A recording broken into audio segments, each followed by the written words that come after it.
na ba? Niyoto ba sila?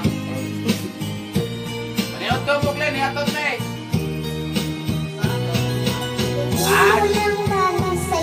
Ayan na, magpaniyoto. Ayan ka, oras mo. Magpakahilaw, ha? Unya lang na beto. Pinakahapong. Kung ako'y muling iibig, sana di maging katulad mo. Tulad mo na may pusong bato.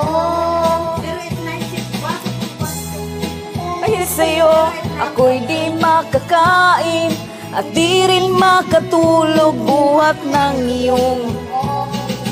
Kung ako'y muling iibig, sana di maging katulad mo.